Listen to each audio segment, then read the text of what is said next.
ikutan. Ketika sesuatu viral seakan-akan baik, padahal kalau dikelola dengan ilmu tidak baik, kita ikut karena media sosial mempengaruhi kita. Kalau ada sesuatu yang tidak baik karena kita tidak punya pengetahuan, maka kita juga ikut atas nama viralitas. Sekarang jadi orang terkenal itu gampang. Buat sesuatu yang kemudian membuat orang kaget, membuat khariful adat, sesuatu yang tidak sesuai dengan adat kita, pasti akan terkenal di media sosial. Dan yang mengenaskan itu adalah pemuda-pemuda kita dengan media sosial yang terbuka, terbawa situasi K-pop, drakor, ini itu lewat media sosial, sehingga kemudian dia lupa bahwa tujuan daripada dia diciptakan itu bukan untuk itu. Bayangkan kalau Indonesia dengan 300 juta penduduknya, dan kita punya visi Indonesia emas tahun 2045, 100 tahun kita merdeka. Tapi kalau hari ini pemuda-pemudanya punya kualitas yang tidak bagus, ya tidak akan mungkin kemudian Indonesia itu akan mencapai level yang luar biasa. Itu hanya akan menjadi angin-angin. Maka peran orang tua itu penting untuk membatasi serbuan media sosial, gadget, dan lain sebagainya. Karena setan yang paling dekat yang akan mengganggu kita itu tidak jauh-jauh, tapi dia ada di samping kita. Setan itu bernama HP. Karena kita tidak punya satu teknologi untuk mengontrol HP kita. Kita tidak punya satu teknologi yang bisa memfilter HP kita. Kita bisa buka apapun hari ini. Makanya orang-orang tua itu harus perhatikan anak-anak sebelum punya pengetahuan, sebelum punya wawasan yang luas, yang dinamis tentang masalah halal haram, itu dianjurkan tidak memberikan HP kepada anak. Jangan sampai atas nama kasihan anak untuk belajar dan lain sebagainya, kemudian anak diberikan akses HP, internet yang betul-betul bebas.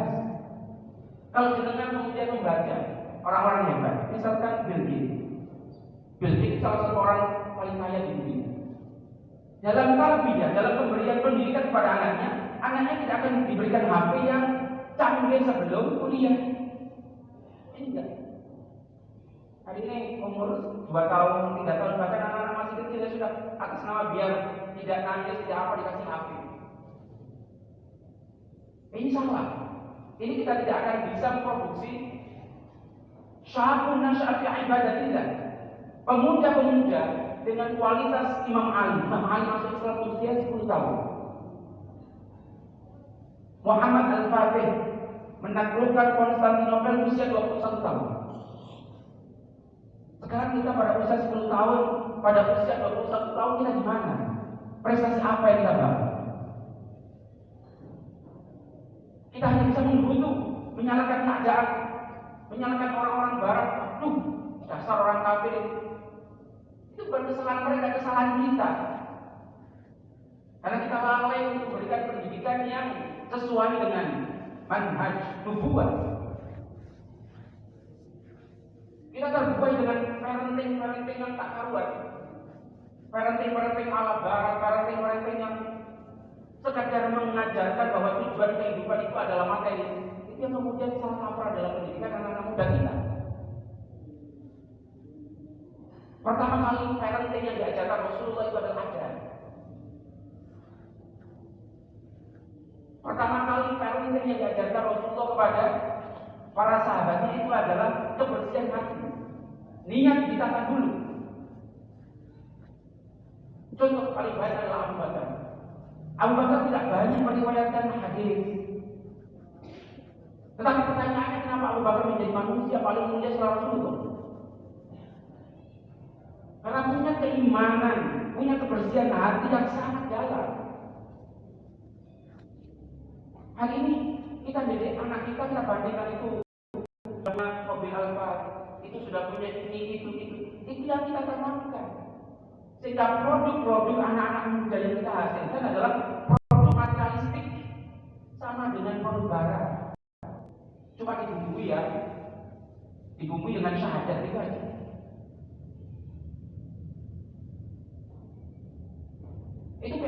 kita. PR bagi kita semua, bahwa anak-anak muda yang kita punya hari ini itu secara level kualitas di bawah. Yang ketiga, kelompok yang akan mendapatkan naungan di hari itu adalah rajulun qalbuhu mu'allaqun bil masajid. Laki-laki atau perempuan yang hatinya senantiasa tertambat dengan masjid. Ini semakin langka ini. Berapa banyak Salahuddin Al-Ayyubi itu menaklukkan Al-Quds. Sebelum memutuskan untuk menaklukkan Al-Quds, Salahuddin Al-Ayyubi itu senantiasa mengecek apakah jumlah jamaah subuh orang-orang yang sholat di setiap tempat itu sama dengan orang yang melakukan sholat pada waktu Jumat. Itu baru kemudian Salahuddin Al-Ayyubi memutuskan untuk menaklukkan Al-Quds.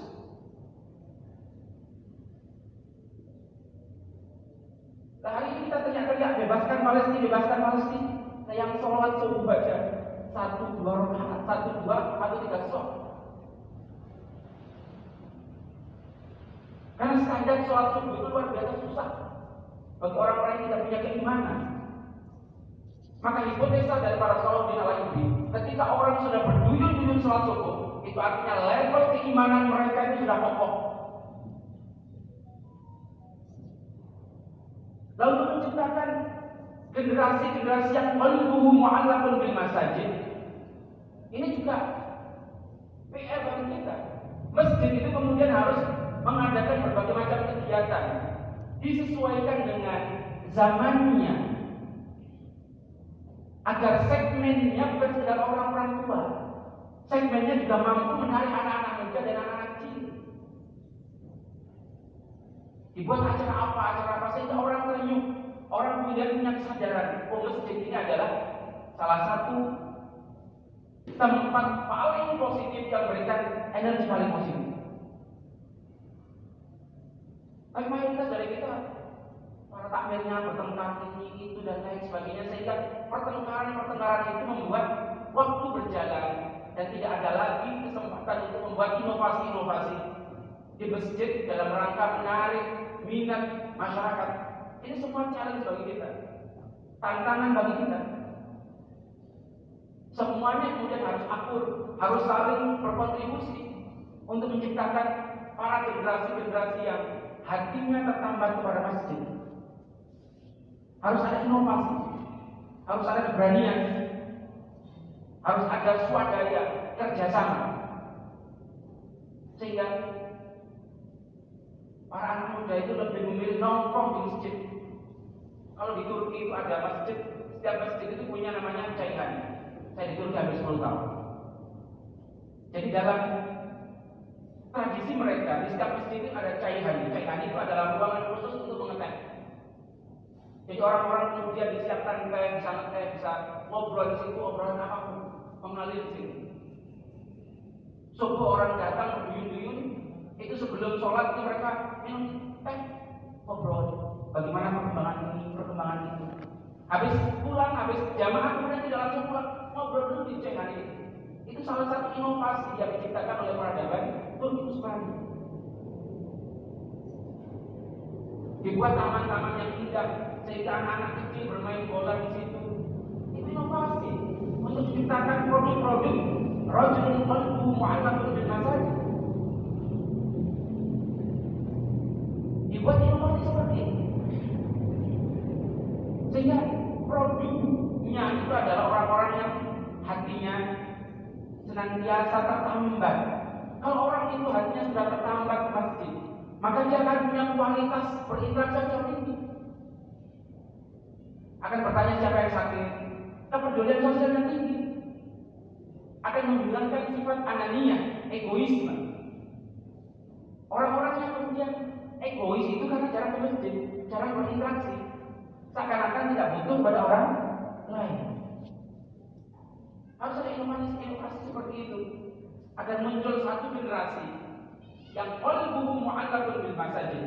Kalau Masjid Ahmad Yani ini subuhnya itu seperti Jumat, kualitas atau kuantitas jamaahnya itu tanda bahwa Palestina itu akan kembali kepada kita sebagaimana dulu ditaklukkan oleh Salahuddin Al-Ayyubi. Tapi kalau masih 2 sof, 3 sof, 4 sof, ya, itu hanya mimpi, hanya sebuah angan-angan yang perlu proses, perlu perbaikan dan lain sebagainya. Para hadirin yang dirahmati Allah, kelompok selanjutnya, kelompok keempat yang akan mendapatkan naungan rajulan tahabbani fillah ijtama'a alaihi wa tafarraqu alaihi. 2 orang laki-laki atau perempuan yang bertemu karena Allah dan berpisah karena Allah. Maksudnya apa? 2 orang yang kemudian senantiasa bertemu wa tawasau bil haqqi wa tawasau bis sabr. Hatinya bertemu itu hanya untuk beribadah pada Allah. Jadi ada 2 sahabat ketemu, ngobrolnya itu masalah ilmu, ngobrolnya itu adalah masalah keumatan. Kenapa masalah keumatan itu penting? Karena pahala orang yang mengurusi masalah keumatan itu lebih besar daripada pahala-pahala ibadah-ibadah personal. Jadi kalau orang sholat, sekedar sholat, pahalanya dibandingkan dengan orang yang menolong keumatan itu masih kalah. Contoh di sini, kenapa pahala keumatan itu lebih besar? Pengajian taklim seperti ini dibandingkan dengan sholat sunnah, itu pahalanya yang lebih besar yang mana? Apakah sholat sunnah? Taklim. Karena kemudian taklim itu punya fungsi untuk keumatan. Rajulani tahabbani fillah. Ada 2 laki-laki atau perempuan yang saling mencintai karena Allah. Saling mencintai karena Allah itu maksudnya apa? Ya orang itu bertemu, saling tolong menolong, itu niatnya lillahi ta'ala. Pembicaraannya senantiasa hal-hal yang baik. Pembicaraannya senantiasa dalam konteks nasihat-nasihati, memberikan alternatif atau solusi-solusi. Nah sekarang kadang-kadang kita ketemu itu dibicarakan macam-macam, ngerasanya riba, mau masalah dunia. Dunia itu secara bahasa jadi hina. Dunia itu secara bahasa adalah dekat, artinya apa? Terbatas. Karena kita hidup di dunia itu terbatas. Sebagaimana sabda Rasulullah SAW, Inna a'mar ummati baina sittin wa sab'in wa qalbuhum man yajuzu dzalik. Sesungguhnya umur umatku itu mayoritas antara 60 sampai 70 tahun. Wa qalbuhum man yajuzu dzalik, dan sedikit sekali yang lebih daripada itu. Maka kalau dalam filosofi Jawa, orang kalau sudah umur 50 tahun, bahasa Jawanya 50 itu nomor. Seket. Seket itu adalah mengandung satu filosofi. Seket itu singkatan daripada senang kedunan. Kedun itu kopiah. Jadi seakan-akan orang berumur seket itu artinya